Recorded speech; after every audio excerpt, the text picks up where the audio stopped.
Spurs, particularly in recent times, have not been known to be an impressive team to watch or to play against. One embarrassing statistic about them is they have not won a trophy since 2008. And no, Spurs fans, the Audi Trophy does not count. Prior to this season, Tottenham was known as a one-man team with Harry Kane as the central man, and everyone simply said Harry Kane is the only player that actually provides results, and overall the team is in shambles. And to be fair, they weren't completely wrong. For example, Spurs didn't even qualify for any European competition last season at the end of the Premier League campaign. However, a new manager has arrived, some players have arrived, some players have left, and overall things seem to be changing at Spurs, mostly for the better.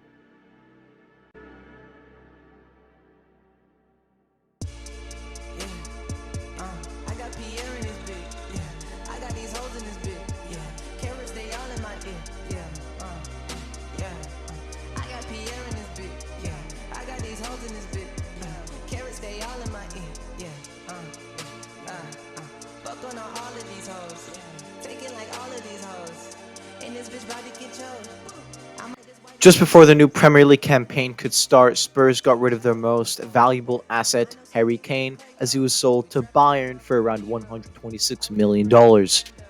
Many fans were very uncertain with what was to come at Spurs and were really worried if they would have a very productive transfer window. However, Tottenham did not seem to take the transfer window lightly as they signed midfielder James Maddison from Leicester City. On top of that, and perhaps the biggest move of all, Tottenham were able to acquire Australian manager Ange Postecoglou from Celtic. Postecoglou, especially after just a couple games in the Prem, made it very clear that he had a different way of leading his team with a more energetic press, leading a more energetic team. Tifo Football made this very clear, as in a video they showed that Tottenham plays with a ridiculously high defensive line, trying to keep the ball on the other side of the field. Even if they don't have it, try to keep it up there.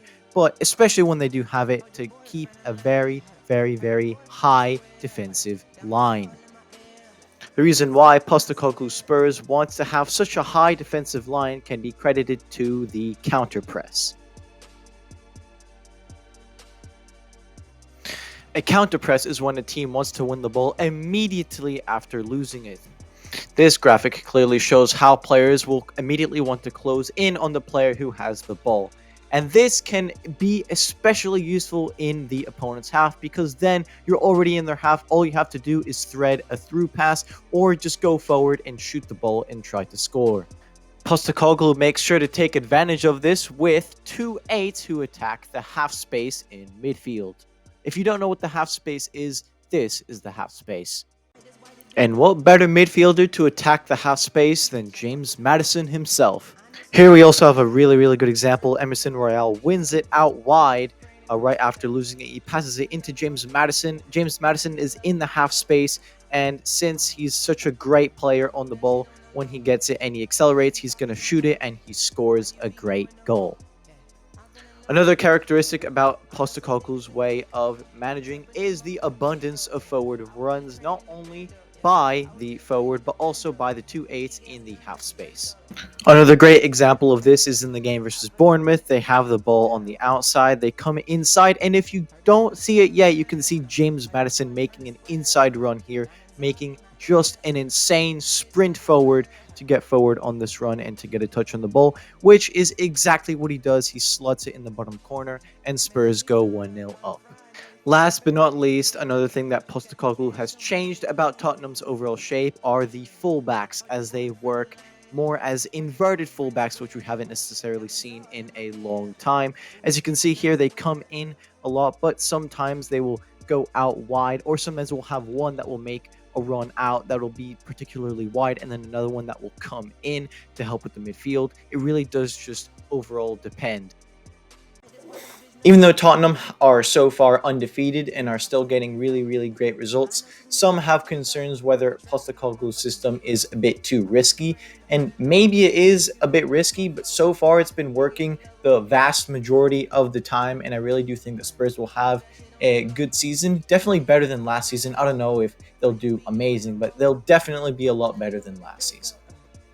Anyways, I do really appreciate all of you watching this video, and I also want to say a special thank you to everyone who saw my other video about the Development Academy. It did amazing, or a lot better than all of my other content. It got around 2,000 views over the course of like 2 months, so it didn't like explode overnight, but it still did really, really well. I got a lot of positive feedback on that overall, and I really do appreciate it to everyone who liked and commented and whatnot.